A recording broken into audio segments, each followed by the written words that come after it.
The great hall of the Galactic Federation buzzed with the usual sounds of 3 different species conducting business. Tall, scaled Vextar moved with military precision, their reptilian features sharp and focused. Small, chittering Thrells scurried between data terminals, their 6 arms working multiple interfaces at once. The ghostly Quindari floated silently, their translucent bodies pulsing with soft light as they communicated through telepathic networks. Jinwoo drifted near the central podium, his pale blue form flickering with nervous energy. Today was the day he would present his research to the Federation Council, and he knew most of them would think he was crazy. His topic was the Lost Ones, the mythical beings that supposedly once walked among the stars before vanishing without a trace. Admiral Taemin stood at attention as Jinwoo began his presentation. The Vextar's yellow eyes narrowed as images appeared on the holographic display.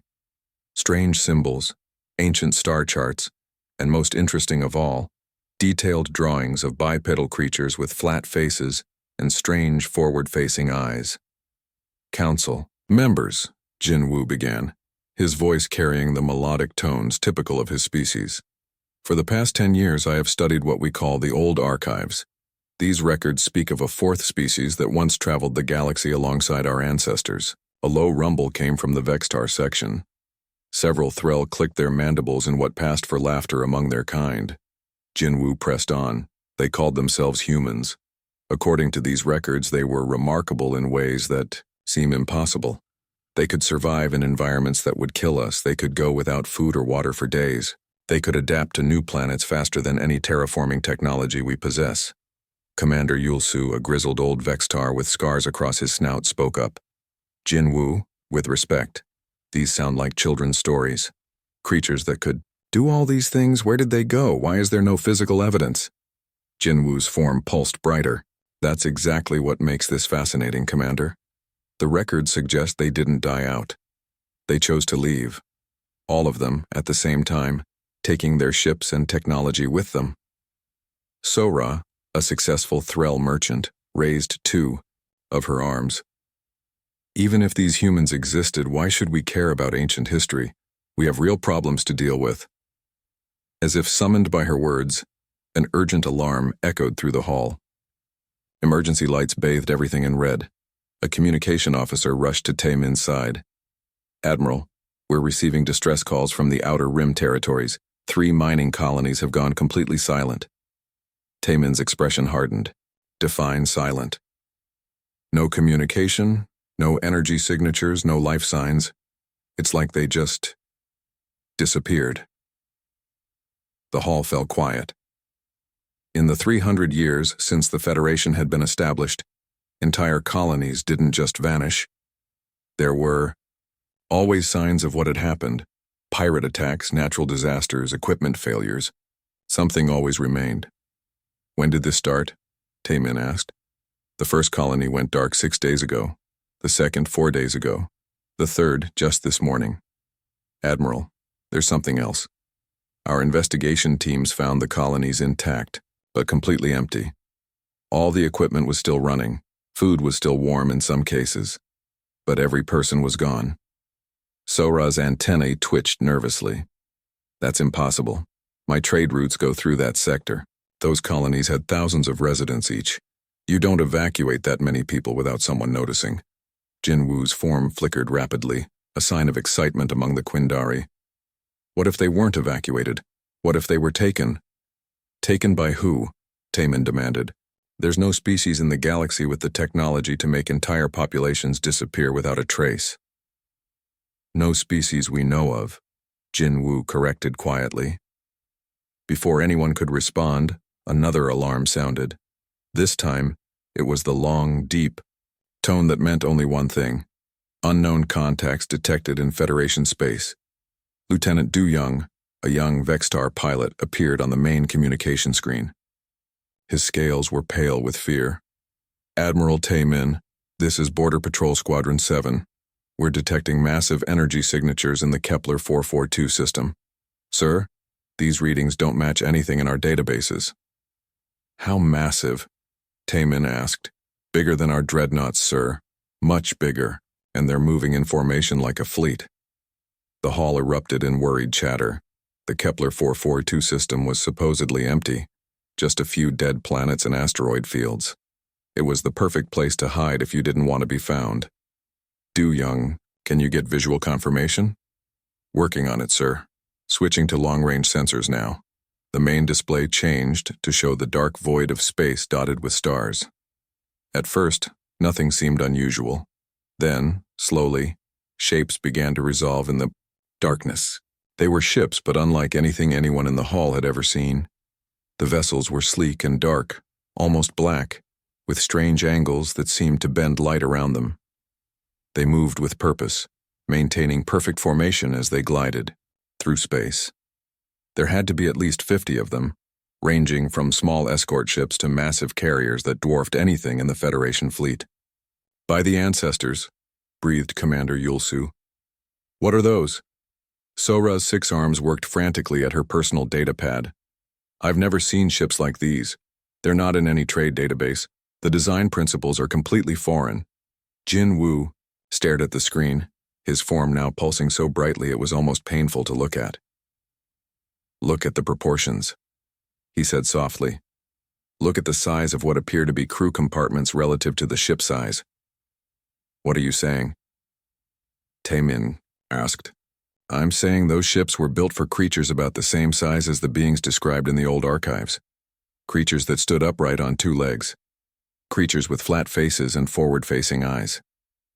The silence that followed was broken by Du Young's voice from the communication system. Admiral, they're hailing us. They're using standard Federation communication protocols, but the signal is coming through perfectly clear, despite the distance. That shouldn't be possible with our current technology. Put them through, Taemin ordered. Static filled the air for a moment, then cleared to reveal a sound none of them had expected. A voice that was neither the rumble of Vextar's speech, nor the chittering of Threll, nor the musical tones of the Quindari. It was something entirely different. Smooth, controlled, speaking perfect Federation standard. Attention Federation vessels. This is Commander Hyun Soo of the Terran Collective Vessel Horizon. We request permission to approach for diplomatic contact. Terran. The word sent chills through the hall. In the old language, Terra was an ancient word meaning earth or ground, the kind of word a species might use to name their home world. Commander Hyun Soo, Taemin replied carefully. This is Admiral Taemin of the Galactic Federation. We've never heard of the Terran Collective. Identify your species and state your business in Federation space. A pause. Then, incredibly, what sounded like quiet laughter. Admiral, our species is well known to your people, though you may not remember us correctly. We are human. As for our business, we've been watching your Federation for some time. We've decided it's time to reintroduce ourselves. The hall exploded in noise. Vextar roared. Threll clicked frantically, and Quindari forms flashed in patterns that indicated extreme agitation. Jinwoo simply stared at the screen, vindicated but terrified. That's impossible, Commander Yulsu declared. Humans are myths, stories for children. Commander Yulsu, the voice replied, and everyone went quiet at the realization that the unknown speaker had identified the Vextar by name despite no introductions. I understand your skepticism. Your people have always preferred facts to stories, but I assure you, we are quite real. Prove it, Taemin demanded. Very well. Du Young, you're monitoring us from approximately 30 million kilometers out, correct? Your ship is a Vextar Talon-class scout vessel, registration number VX7749. You have a crew of 4, and your pilot's chair still has the claw marks from when you got nervous during your first solo mission 3 months ago. Du Young's voice came through the comm, shaky and barely controlled. How could you possibly know that? We've been watching, Du Young. We've been learning. We know your languages, your cultures, your histories. We know about the mining, colony disappearances. We know about the energy signatures you've been detecting. We know because we've been testing whether the galaxy is ready for our return. Sora found her voice. The missing colonists. What did you do to them? They're safe, Hyun-Soo replied immediately. They're aboard our ships, actually. Confused and frightened but unharmed. We needed to observe how different species react to stress, how your governments respond to unexplained disappearances, how your military handles unknown threats. Consider it a very large social experiment. You kidnapped thousands of innocent people for an experiment? Taemin's voice was deadly quiet. We borrowed them temporarily. They'll be returned within the day, with their memories of advanced human technology carefully edited for security purposes. Admiral, before you judge us too harshly, ask yourself this. What would your people have done if unknown aliens suddenly appeared in your space? Would you have welcomed them with open arms, or would you have prepared for war? The question hung in the air. Everyone knew the answer. The Federation's first response to any unknown contact. 3 days had passed since the initial contact, and the Federation was in chaos. Emergency sessions ran around the clock as leaders from all 3 species argued about how to respond. Some wanted to prepare for war. Others pushed for immediate, diplomatic contact. A few suggested simply ignoring the humans and hoping they would go away again. Du Young sat in his pilot's chair, staring at the scratch marks on the armrest that the human commander had somehow known about. His squadron had been ordered to maintain surveillance on the human fleet from a safe distance, but safe was apparently a relative term when dealing with beings who could observe you from 30 million kilometers away. Patrol leader Du Young came a voice over the communication system. It was the same smooth, controlled tone they had heard 3 days ago, but this time it came from a different human. This is Diplomatic Officer Yoon Ah of the Terran vessel Harmony. We are transmitting coordinates for a neutral meeting location. Are you authorized to participate in first contact protocols? Du Young's hands trembled slightly as he activated his recording equipment. This is Patrol Leader Du Young. I'm not authorized to make diplomatic decisions. You'll need to speak with my superiors. We understand, Du Young. However, we believe it would be beneficial for someone from your generation to be present during initial discussions. Your squadron represents the future of Federation military thinking. We'd like to include that perspective. Something about the way Yuna spoke made Du Young feel oddly calm. Her voice carried an authority that reminded him of his favorite instructors at the military academy, but with a warmth that suggested genuine interest in his well-being. I'll need to request permission from Admiral Taemin. Of course, we'll wait. The transmission ended, leaving Du Young alone with his thoughts. He opened a secure channel to Federation Command. Admiral, the humans are requesting a face-to-face meeting. They specifically asked for me to be present. Taemin's voice crackled through the comm. Absolutely not. We don't know what they're capable of. I won't risk my personnel on some alien diplomatic experiment. Sir, with respect, they've already demonstrated they could take me anytime they wanted. If they meant harm, wouldn't they have acted by now? A long pause. Du Young, these creatures kidnapped 3 entire colonies just to study our reactions. That doesn't exactly inspire confidence in their peaceful intentions. But they returned everyone unharmed, sir. And they could have just taken what they wanted without announcing themselves.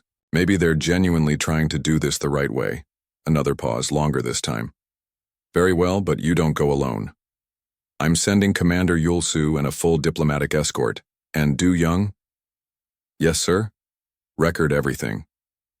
6 hours later, Du Young found himself approaching coordinates in empty space, his stomach churning with a mixture of excitement and terror. Commander Yul-Su sat behind him, grumbling about the foolishness of meeting unknown aliens in the middle of nowhere. The diplomatic escort consisted of 2 additional ships carrying representatives from all 3 Federation species. Contact, announced the sensor operator. 1 vessel approaching from the designated coordinates. The ship that appeared on their view screen was smaller than the massive vessels they had seen in the fleet, but still clearly of human design. It moved with an elegance that seemed almost organic, as if it were swimming through space rather than flying through it. Federation vessels, came Yuna's voice. Please dock with our ship using the airlock we're extending. Our artificial gravity and atmosphere are compatible with your requirements. As their ship connected to the human vessel, Du Young noticed something strange. The docking procedure was flawless, despite the fact that Federation and human ships had never been designed to interface with each other. Either the humans had studied Federation technology in incredible detail, or their engineering was so advanced that compatibility was built in automatically. The airlock opened to reveal a corridor that was both alien and strangely familiar.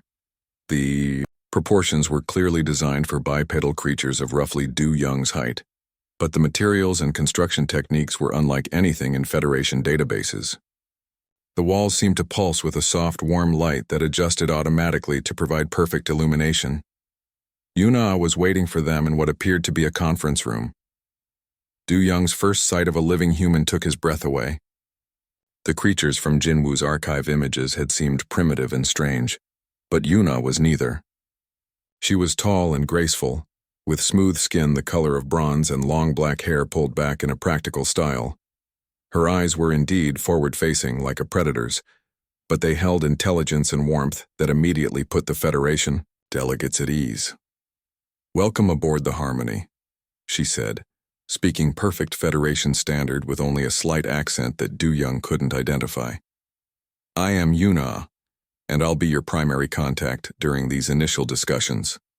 Commander Yulsu stepped forward, his military bearing rigid with suspicion. "I am Commander Yulsu of the Vextar Defense Force. Before we begin any discussions, I demand an explanation for the kidnapping of Federation citizens." Yuna's expression grew serious. "Commander, I understand your concern. The temporary relocation of the colonists was necessary for our security assessment. But you're correct that it was a violation of their rights. We're prepared to offer full compensation and formal apologies to each individual affected." "That doesn't excuse the act itself," Yulsu growled. "You're absolutely right," Yuna agreed. "It doesn't. But perhaps this will help you understand our position. 300 years ago, the last time humanity interacted with galactic civilization, we were betrayed by those we considered allies. Entire human colonies were wiped out. Our people were used as expendable soldiers in wars that weren't our own. When we finally withdrew, we swore we would never again make contact without first understanding the current political and military situation." She gestured to a wall display that showed detailed intelligence reports about Federation military capabilities, trade routes, and political structures. "We've spent decades gathering this information through passive observation, but passive observation can only tell us so much. We needed to see how you respond to crises, how you treat prisoners, how you handle the unknown. The colony relocations were regrettable, but they told us everything we needed to know about your character." Du Young found himself speaking before he realized it. "What did you learn?" Yuna smiled, and Du Young was surprised by how much expression humans could convey with such a simple gesture. "We learned that you prioritize the safety of civilians over military concerns. We learned that your first response to the disappearances was to send rescue ships, not warships. We learned that even when faced with an unknown threat, you chose investigation over retaliation. These are the actions of people we can work with." The Threll representative, Sora, had been unusually quiet during the exchange. Now she clicked her mandibles thoughtfully. "You mentioned compensation for the colonists. What kind of compensation?" "Technology," Yuna replied simply. "Medical advances that will extend lifespans for all 3 Federation species. Agricultural, techniques that will end food shortages on border worlds. Manufacturing processes that will reduce the cost of starship construction by 70%. Sora's antennae twitched with excitement. "You're offering to share your technology?" "Some of it, yes. As a gesture of goodwill and as payment for the harm we caused. But understand, this is just the beginning. True technological exchange will require trust, and trust takes time to build." Commander Yulsu was clearly struggling with his skepticism. "If your technology is so advanced, why do you need anything from us? What could the Federation possibly offer that you don't already have?" Yuna's expression grew thoughtful. "Commander, isolation breeds stagnation. For 3 centuries, humans have developed incredible technology, but we've lost something equally important. We've lost the benefits of diverse thinking, of different approaches to problems, of the innovation that comes from cultural exchange." She gestured to another display showing human settlements scattered across distant star systems. "Our colonies are marvels of engineering, but they're all human. Our ships are incredibly advanced, but they're designed by human minds for human needs. We've become powerful, But we've also become limited by our own perspective. Jin Woo, who had been quietly observing from the corner of the room, finally spoke. You're saying you need us as much as we need you? Exactly, Jin Woo. We've read your research, by the way. Your work on the old archives is remarkably accurate. You understood things about human nature that even some humans have forgotten. The meeting was interrupted by an urgent alarm from Du Young's ship. His communications officer appeared on a portable display, scales pale with fear. Patrol leader, we've got trouble. A Threll pirate fleet just jumped into the system. 15 ships, all armed with military-grade weapons. They're demanding surrender of all vessels and cargo. Commander Yulsu cursed in the ancient Vextar tongue. Pirates. They must have detected our meeting and decided we'd make valuable hostages. Yuna stood calmly. How long until they reach us? 12 minutes at current approach speed, the communications officer replied. Then we have time. Yuna touched a control. The Federation capital had never seen anything like it. For the first time in 3 centuries, a human walked through the halls of galactic government. Yunji moved with quiet confidence through corridors filled with staring aliens, her long, black hair flowing behind her as she carried a simple data case that contained revelations powerful enough to reshape galactic civilization. Behind her, a small honor guard of Federation security tried to look professional while dealing with crowds of curious onlookers. News of humanity's return had spread like wildfire throughout Federation space, and everyone wanted to catch a glimpse of the legendary Lost Ones. Jin Woo floated nervously beside the procession, his translucent form flickering with excitement. As the Federation's leading expert on human mythology, he had been chosen to escort their first official ambassador. The irony wasn't lost on him that his mythology was walking beside him, asking polite questions about Quindari culture. Your species communicates primarily through telepathy? Yunji asked, her voice carrying that same warm authority that had impressed Du Young. Yes, though we've learned to use verbal speech for interacting with other species, Jin Woo replied. It's actually quite limiting having to put thoughts into words. We've noticed that limitation in our own communications, Yunji said with a smile. Humans have developed some interesting solutions to the problem, but they require trust levels that take time to build. They entered the Great Hall where the Federation Council waited, the same chamber where Jin Woo had first presented his research on human myths now hosted a living representative of those myths. The circular seating arrangement put Yunji at the center of attention, surrounded by dozens of alien leaders from across the galaxy. Admiral Tae Min stood as she approached the central podium. His yellow eyes studied her carefully, taking in details that would help him assess this new player in galactic politics. Ambassador Yunji, he said formally, welcome to the Federation Council. We're eager to learn more about your people and your intentions. Thank you, Admiral. I bring greetings from the Terran Collective and an offer of friendship to all Federation species. Yunji activated the data case, and holographic displays filled the air around her. I also bring truth, the complete unedited history of humanity's relationship with galactic civilization. The first image showed star maps from thousands of years ago when the galaxy looked very different. Fewer worlds were inhabited, technology was more primitive, and instead of 3 major species, there were dozens of smaller civilizations scattered across the stars. This is how the galaxy looked when humans first achieved interstellar travel, Yunji began. We were not the first species to reach the stars, but we were among the earliest.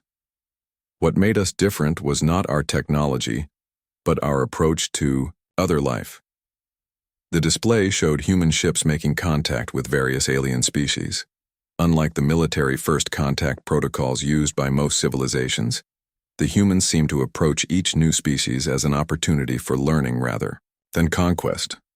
While other species conquered or enslaved those they encountered, humans chose a different path. We became mediators, explorers, and peacekeepers. When conflicts arose between civilizations, they called on us to negotiate solutions. Commander Yulsu leaned forward in his seat. Why? What made humans effective mediators? Something that your species might find difficult to understand, Commander. Humans have an unusual ability to see situations from multiple perspectives simultaneously. We don't just understand other viewpoints intellectually. We can actually feel them emotionally. It makes us effective diplomats, but it also makes us vulnerable to manipulation. The next series of images showed the gradual formation of an early galactic alliance. Dozens of species working together under human guidance, sharing technology and resources, exploring new worlds cooperatively. This was the golden age of galactic civilization, Yunji continued. For over 1,000 years, humans helped maintain peace between more than 50 different species. We shared our exploration technology, our medical knowledge, our agricultural techniques. In return, other species shared their own innovations. Sora clicked her mandibles thoughtfully. This sounds like paradise. What went wrong? The images changed, showing the slow consolidation of smaller civilizations into larger empires.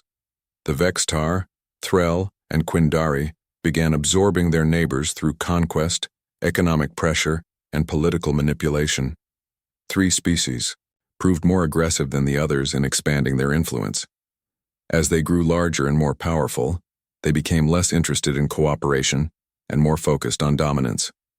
Competition between them led to conflicts that required increasingly complex solutions. The 3 Empire Wars, breathed Chanwu, an elderly Quindari council member whose pale form pulsed with ancient memories. I remember fragments, stories, passed down from our ancestors, but the records were corrupted.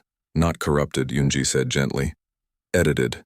After humanity's departure, the 3 surviving empires rewrote history to minimize our role in their development. It was easier than admitting they had needed help from a species they had betrayed. The holographic display showed massive fleets engaged in devastating warfare. Entire solar systems burned as the 3 empires fought for control of galactic resources. The wars escalated beyond anything seen before or since.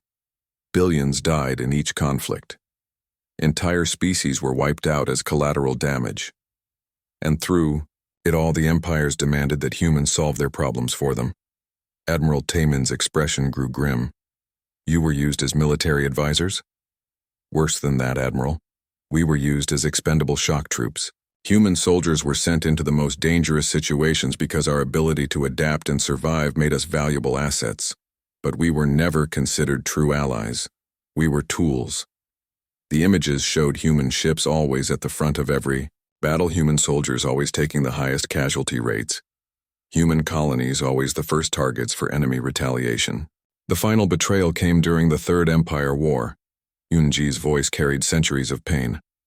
All 3 empires secretly agreed to end their conflict by eliminating what they saw as the destabilizing factor, humanity's moral influence. They planned to divide our territory between them and use our remaining population as slave labor. Chanwu's form flickered with distress. The night of weeping stars. I remember now. My ancestors spoke of a great departure when the peacemakers abandoned the galaxy to its fate. We didn't abandon it, Yunji corrected firmly. We made a choice. When we discovered the plot against us, we had 2 options: fight a war that would destroy what remained of galactic civilization, or remove ourselves from the equation entirely. The display showed something that took everyone's breath away. Every human ship in the galaxy, thousands of them, moving simultaneously toward the galactic rim, not fleeing in panic, but withdrawing in perfect coordination. In a single day, every human colony was evacuated. Every human ship left known space. Every piece of human technology was either destroyed or taken with us. We vanished so completely that within a few generations, the younger species believed we had never existed at all. Where did you go? Do Young asked, his voice barely above, a whisper. Beyond the galactic rim into regions your maps still mark as uninhabitable. We spent 3 centuries building something new, not just better technology, but better ways of living. We learned from our mistakes. The display showed glimpses of human settlements in distant star systems, cities that seemed to grow from living crystal, ships that moved like living creatures, technology that blended seamlessly with natural environments. We also learned to defend ourselves, Yunji added quietly. We made sure that if we ever returned to the galaxy, it would be as equals, not as victims. Nari, a young human engineer, who had remained silent until now, stepped forward. May I demonstrate something, Ambassador? Yunji nodded, and Nari approached one of the Federation's standard data terminals. She studied it for a moment, then began working with tools from her belt. Within minutes, she had completely disassembled the device, made modifications using components that no one recognized, and reassembled it. "Please test your terminal," she said to the nearest Threll technician. The technician activated the device and gasped. The terminal was now operating at speeds that should have been impossible with Federation technology. Data flowed across its display faster than anyone had ever seen, while running calculations that would normally require a room-sized computer. "How?" the technician asked. "We've had 300 years to think about problems without the distraction of politics or warfare," Nari replied. "Every human child learns engineering principles that your most advanced scientists haven't discovered yet. This is what happens when an entire civilization focuses on innovation instead of conquest." The implications hung heavy in the air. If a human engineer could improve Federation technology in a matter of minutes, what could they accomplish with proper resources and time? Jin Wu found his voice. "Why come back now? Why reveal yourselves after all this time?" Yunji's expression grew serious. "Because the galaxy is facing challenges that no single species can handle alone. We've detected threats from outside the galaxy that will require unprecedented cooperation to survive. Also because we've learned something." The alarm screaming through Federation command was unlike any that had sounded in living memory. Deep, resonant, and urgent, it was the signal reserved for galaxy-wide emergencies. Admiral Taemin rushed from his quarters to the command center, where chaos greeted him. "Report," he barked, his military training cutting through the confusion. Commander Yulsu looked up from his display, his scales pale with shock. "Sir, we're receiving emergency transmissions from 17 different star systems. Something is systematically destroying everything in the Outer Rim territories." "Pirates? Raiders?" "No, sir. Something else. Something we've never seen before." The main display activated, showing grainy footage from a long-range probe. What they saw defied understanding. A massive structure easily the size of a small moon moved through space with mechanical precision. Its surface bristled with weapons that fired energy beams capable of vaporizing entire ships in seconds. "What is that thing?" Taemin whispered. Jin Wu materialized beside them, his usually calm demeanor replaced by flickering panic. "It matches descriptions in the deepest archives. The ancients called them harvesters, automated weapons from the First Galactic War, before any of our species achieved spaceflight." "That's impossible," Yulsu protested. "That was tens of thousands of years ago. Nothing could survive that long." "Apparently something did," came a familiar voice. Hyunsu stepped into the command center, his human features grave with concern. "We've been tracking that thing for the past 6 months. It reactivated when our return disrupted certain energy patterns in space-time." Taemin spun to face him. "You knew about this?" "We suspected. Ancient weapon systems sometimes respond to large-scale changes in galactic civilization. Our arrival seems to have triggered its wake-up protocols." The display updated with tactical information that made everyone's blood run cold. The harvester was moving directly toward the Federation's most populated systems. At its current speed, it would reach the capital world in less than 4 days. "What are its capabilities?" Taemin asked. "According to our analysis, it's designed to eliminate all technological civilization in the galaxy," Hyun-Soo replied calmly. "It targets anything more advanced than stone tools, ships, cities, orbital stations, everything." Commander Yul-Soo's jaw dropped. "The entire galaxy?" That was its original purpose. The civilization that built it believed that technological advancement inevitably led to warfare and destruction. They created the harvesters as a reset mechanism designed to return the galaxy to a pre-technological state whenever conflicts became too destructive. "Can it be stopped?" Taemin demanded. "Unknown. Our ancestors never faced anything like this, but we're willing to try." The politics of the situation hit everyone at the same moment. Humanity had just returned to the galaxy. claiming they wanted partnership rather than dominance. Now the Federation's survival depended on human help against a threat that might have been triggered by humanity's presence. Sora scuttled into the command center, her 6 arms working multiple data pads simultaneously. I've been analyzing the economic impact of the Harvester's approach. Panic buying, hoarding, system-wide evacuations. The Federation economy will collapse within days even if we stop this thing. The economy is the least of our concerns, Taemin said grimly. Our most powerful battle fleets are reporting they can't even scratch that thing's armor. Conventional weapons are useless. Hyunsu studied the tactical displays. You're approaching this like a traditional military engagement. The Harvester isn't a ship or a weapon. It's a force of nature. You don't fight a hurricane, you adapt to it. What are you suggesting? Let us handle this. Human ships and tactics are specifically designed for threats beyond conventional understanding. But we'll need Federation support. What kind of support? Access to your industrial facilities, your raw materials, your personnel. Most importantly, we need you to trust us. The words hung heavy in the air. Trust. The one thing that had been destroyed in humanity's previous relationship with galactic civilization was now being requested again in the face of annihilation. Du Young entered the command center, still in his flight suit from an emergency patrol mission. Admiral, I volunteered to serve as Federation liaison with the human fleet. If they're going to save our civilization, someone should be there to witness it. Taemin looked around the room at the faces of his colleagues. Fear, desperation, and hope warred in their expressions. The choice was simple. Accept human help and risk being saved by people they barely understood, or face extinction with their pride intact. Very well, he said finally. What do you need? 3 days later, DeYoung found himself aboard Hyunsu's flagship, watching the largest joint military operation in galactic history take shape. Human ships worked alongside Federation vessels in ways that should have been impossible, given their technological differences. Minho, the human special operations commander, briefed the mixed crews on their mission.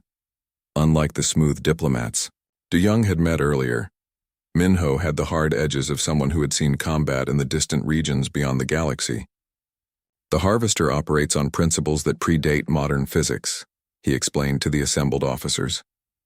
Its shields aren't energy barriers. They're spatial distortions that redirect attacks into parallel dimensions. Its weapons don't fire energy. They manipulate matter at the quantum level to simply erase targets from existence. Jae-hee, a Threll colony administrator who had volunteered for the mission, clicked her mandibles nervously. How do you fight something like that? You don't fight it, Minho replied. You convince it to fight itself. The plan, as Minho outlined it, was typically human in its audacity.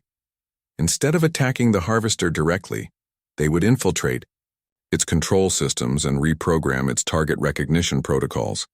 The machine would then identify itself as a technological threat and destroy itself. Seung Woo, a young Vextar officer eager to prove himself, raised his hand. How do we get inside something that erases matter from existence? Very carefully, Minho said with a grim smile, and with equipment that technically doesn't exist in this reality. The human special operations team wore armor that seemed to shift and change as Du Young watched. Sometimes it looked like advanced metal alloys, sometimes like living tissue, sometimes like organized energy patterns. Quantum camouflage, Nari explained when she noticed his stare. The armor exists in multiple dimensional states simultaneously. The Harvester's sensors can't lock on to something that isn't entirely in this reality. The approach to the Harvester was unlike any military operation Du Young had ever seen. Instead of formation flying and coordinated attacks, the human ships moved like a school of fish, each vessel following patterns that seemed random but somehow coordinated. How are you communicating? Jae-hee asked, monitoring the comm channels. I'm not detecting any signals between your ships. Quantum entanglement communication, Hyunsu replied. Each ship's navigation computer is quantum linked to every other ship in the fleet. Changes in one system instantly affect all others, allowing perfect coordination without detectable signals. As they approached the harvester, its true scale became apparent. The thing was larger than most moons, its surface covered with weapons that tracked their approach with mechanical precision. Energy beams that could vaporize battleships swept past them harmlessly, unable to lock onto targets that flickered between dimensions. Beginning infiltration, Minho reported. Team insertion in 30 seconds. Tu-Young watched through the ship's sensors as Minho's team approached the harvester in suits that seemed to phase in and out of existence. They found what appeared to be maintenance ports on the machine's surface and simply walked through the solid metal as if it weren't there. Inside the harvester, as transmitted by Minho's team, was a maze of corridors and chambers that defied architectural logic. The machine had been built by minds that didn't think in 3 dimensions, and its interior reflected that alien perspective. "I'm reading massive quantum processing systems," Minho reported. "This thing is running calculations that would require every computer in the Federation working together for centuries." "What is it calculating?" Taemin asked from Federation Command. "Everything. The position of every atom in the galaxy. The probability of every possible future. It's trying to determine the optimal method for erasing technological civilization without damaging the underlying ecosystems." The infiltration took 6 hours.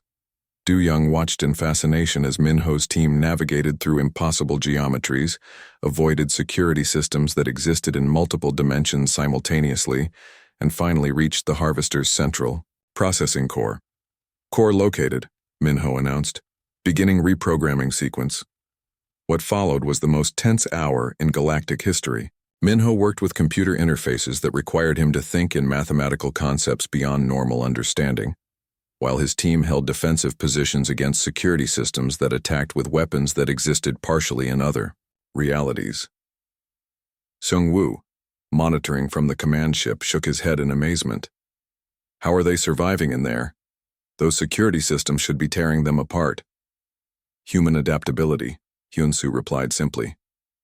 "Our ancestors evolved on a world that tried to kill them in new ways every day. We've learned to survive." 1 year after the Harvester crisis, the galaxy barely resembled its former self. What had once been 3 separate empires loosely bound by the Federation Treaty had become something entirely new, a truly cooperative civilization where each species contributed their greatest strengths to the benefit of all. Soo-jin stood on the observation deck of Harmony Station, watching ships arrive from across the galaxy. The massive space station orbited a previously uninhabitable world that now sparkled with the lights of thriving cities.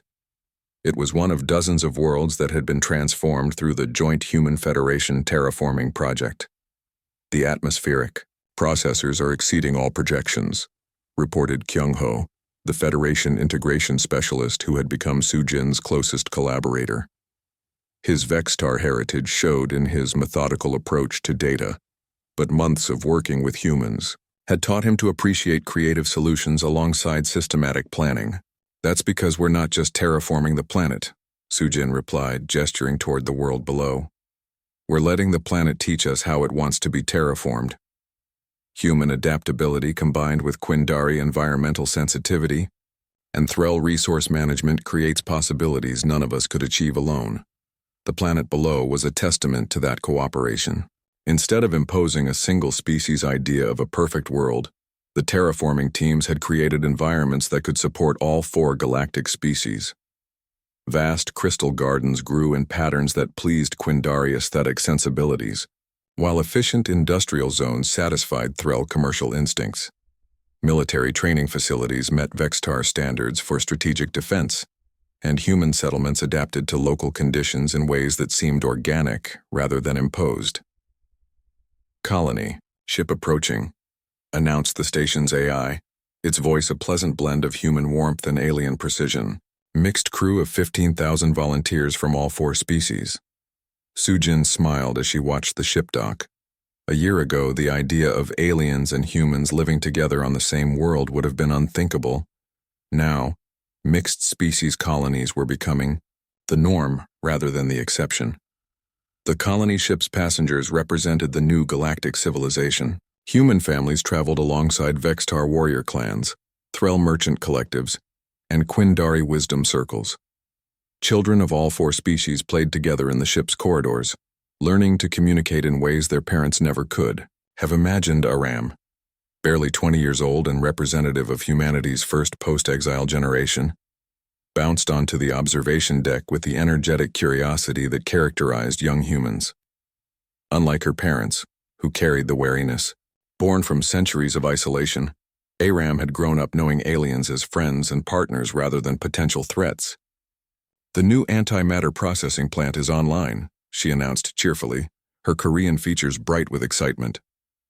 "The Threll engineers combined their efficiency protocols with our quantum manipulation techniques. We're producing clean energy at rates that should be impossible according to old Federation science." Kyung-ho's scales shifted to a pleased golden color. Impossible was yesterday's word. Today we use words like inevitable and sustainable. The transformation hadn't been without challenges. Some members of all 4 species had resisted the changes, preferring familiar hierarchies to unknown partnerships. A few Federation worlds had initially refused to participate in joint projects, and some human colonies had wanted to maintain their isolation from galactic affairs. But the benefits of cooperation had proven impossible to ignore. Worlds that had struggled with food shortages for centuries now produced surplus crops using human agricultural techniques enhanced by alien biotechnology. Diseases that had plagued specific species for millennia were being cured through cross-species medical research. Interstellar travel, once a dangerous and expensive undertaking, had become as routine as traveling between cities. Admiral Taemin arrived on the observation deck, his military bearings softened by the confidence that came from commanding the most effective peacekeeping force in galactic history. The joint Human Federation fleet under his command didn't just prevent conflicts, it solved the underlying problems that created conflicts in the first place. Sujin were receiving requests from 12 more systems to join the cooperative. He reported, "Word is spreading beyond our original territories. Species that have never been part of the Federation are asking to participate in our projects." "How are the integration protocols working?" Sujin asked. "Better than we hoped. The humans were right about gradual partnership being more effective than forced alliance. By allowing new species to contribute their strengths rather than demanding, they conform to our structures. We're discovering capabilities we never knew existed." Through the observation windows, they could see examples of that cooperation in action. A massive construction project was taking shape in nearby space. A new type of research station designed jointly by all 4 species. Its Vextar defensive systems protected Quindari laboratories where Threll organized research teams worked with human scientists to push the boundaries of known physics. "Speaking of new capabilities," Aram said, pulling up a holographic display, "wait until you see what we've accomplished with the Hybrid Consciousness Project." The display showed something that would have been considered impossible just years before: direct mind-to-mind communication between different species. Human neural patterns synchronized with Quindari telepathic networks, moderated by Vextar, discipline protocols, and organized by Threll efficiency systems. "We're not losing our individual identities," Aram explained. "We're learning to share thoughts and experiences in ways that enhance rather than replace our unique perspectives." Jinwoo materialized beside them, his ancient form pulsing with patterns that indicated deep satisfaction. "My research into human mythology has become research into galactic mythology. Every species has stories about the Golden Age when all civilizations worked together. We're not just returning to that age when we're surpassing it." The conversation was interrupted by an announcement from the station's communication center. "All department heads to the main conference room. Priority message incoming from deep space exploration vessel Horizon." They made their way to the conference room, where Hyun-Soo's image appeared on the main display. Behind him, the bridge of his ship buzzed with activity as human and alien crew members worked together with the seamless efficiency that had become the hallmark of joint operations. "Colleagues," Hyun-Soo began, "I'm transmitting from the Galactic Edge, approximately 6 months out from our furthest colonies. We've made contact with something extraordinary." The display changed to show a structure that defied easy categorization. It was clearly artificial, but its design principles were unlike anything any of the known species had ever created. Smooth curves flowed into sharp angles, while surfaces that appeared solid sometimes became transparent or permeable. It's a ship, Hyunsu continued, but also a habitat, a laboratory, and possibly a form of art. The beings inside call themselves the Wanderers. They're refugees from a galactic collision in a neighboring galaxy, and they've been traveling through intergalactic space for over 50,000 years. How many of them? Taemin asked. Approximately 2 million individuals representing 17 different species. They're exhausted, running low on resources, and desperately seeking a place to settle. But here's the remarkable part. They've maintained their multi-species civilization throughout their entire journey. They've learned to work together in ways that make our cooperation look primitive. The implications were staggering. The Galactic Cooperative had spent a year learning to blend 4 species into a working civilization. The Wanderers had perfected cooperation between 17 species over 50 millennia. What do they want? Sujin asked. Permission to settle in our galaxy and an exchange of knowledge. They have technologies and techniques we've never dreamed of, and they're willing to share them in return for a home. And, Kyung-ho prompted, sensing there was more. And they have information about other galactic civilizations. We're not alone in the universe. There are thousands of inhabited galaxies, most of them struggling with the same cooperation challenges we've been solving. The Wanderers believe our success with multi-species partnership could be the key to building the first truly intergalactic civilization. The room fell silent as the scope of possibility expanded beyond anything they had imagined. They had spent the past year rebuilding galactic civilization, only to discover that the galaxy itself was just the beginning. How long until they arrive? Admiral Taemin asked. At their current speed, approximately 6 months. But they're willing to wait longer if we need time to prepare for their arrival. Auram spoke up, her young voice carrying the confidence of a generation that had grown up believing any problem could be solved through cooperation. 6 months should be plenty of time. We've gotten pretty good at integrating new species into, the cooperative. 17 species at once might be a bigger challenge than we've faced before, Jinwoo observed. Then we'll learn new ways to meet bigger challenges, Sujin said simply. That's what we do. The meeting continued for hours, as they planned for the arrival of the Wanderers. Resource allocation, habitat construction,